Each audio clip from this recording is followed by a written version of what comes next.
யாரை பார்த்தாலும் ஸ்டெராய்டு அப்படின்னு சொல்றாங்க இல்லையா? ஃபர்ஸ்ட் அந்த ஸ்டெராய்டுனா என்ன, அது என்ன பண்ணுது அப்படிங்கிறத நான் சிம்பிளா சொல்லிடுறேன். ஃபர்ஸ்ட் அது பேசிக்கா தெரிஞ்சுக்கோங்க. இப்பவும் சொல்றேன், நான் ஸ்டெராய்டை உங்களுக்கு சப்போர்ட் பண்ணல. பேசிக்கா அதை தெரிஞ்சுக்கிட்டீங்கன்னா நீங்க பேசும்போது பார்த்து யூஸ் பண்ணுவீங்க. அதுக்காக நான் சொல்ல வரேன். மேலுக்கும் மேலாகட்டும் ஃபீமேல் ஆகட்டும் ரெண்டு பேத்துக்கும் டெஸ்டோஸ்டெரான், ஈஸ்ட்ரோஜன் அந்த மாதிரி இருக்கு. மேலோட ஹார்மோன் வந்து டெஸ்டோஸ்டெரான். ஓகேவா? இதுதான் உங்களுடைய மசில் க்ரோத்தை தீர்மானிக்குதுன்னு வைங்க.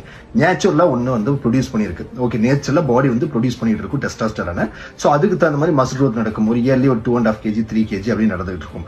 இப்போ செயற்கையா சிந்தட்டிக்கா நம்ம ஒரு டெஸ்டோஸ்டெரானை இன்ஜெக்ட் பண்ணும்போது என்ன ஆகும் அப்படின்னா அதோட லெவல் அதிகமா இருக்கும். உங்களுக்கு புரியுற மாதிரி சொன்னா நேச்சுரலா இந்த லெவலுக்கு இருக்குன்னா அதுக்கு தகுந்த மாதிரி மசில் க்ரோத் இருக்குன்னு வச்சுக்கோங்களேன்.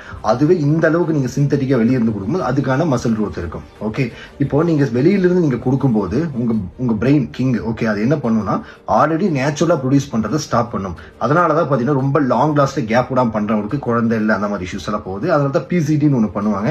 நிறைய பேர் பிசிடி எதுக்கு அப்படின்னா பாடியில் இருக்கிற மெடிசனை வெளியே அனுப்புறதுக்கு அப்படின்ட்டு. அப்படி கிடையாது. உங்க பிரெயின் சிக்னல் கொடுக்கணும் நேச்சுரலா நீங்க வந்து ஸ்டார்ட் பண்ணிக்கலாம் அப்படின்னு சொல்லிட்டு.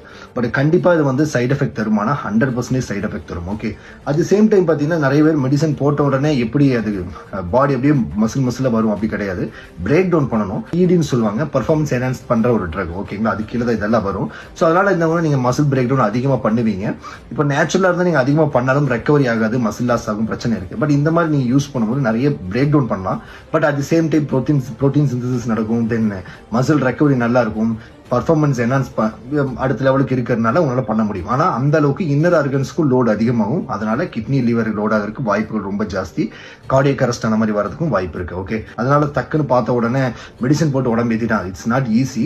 அது போட்டால் சில பேருக்கு செட் ஆகும். அதுலேயும் நிறைய வெரைட்டி இருக்கு. டெஸ்டாஸ்டரான் நிறைய வெரைட்டி இருக்கு. ஸோ அது போடும்போது என்ன சம்டைம்ஸ் ஃபீவர்ஸ் அதிகமாக வரும், பாடி ரொம்ப டல்லாகும், மூட் ஸ்விங்ஸ், எக்கச்சக்க பிரச்சனைகள் வரும். பட் லாங் லாஸ்ட்டாக ரன் பண்ணால் அதோட சைட் எஃபெக்ட் அதிகம் தான்.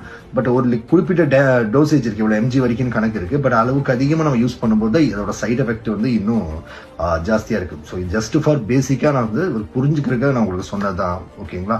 ஸோ இதை தூக்கி மெடிசனை போட்டா வந்து உடம்பேலின்னு சொல்லிட்டு என்னன்னு தெரியாம போய் பண்ணிட்டு இருக்காதீங்க.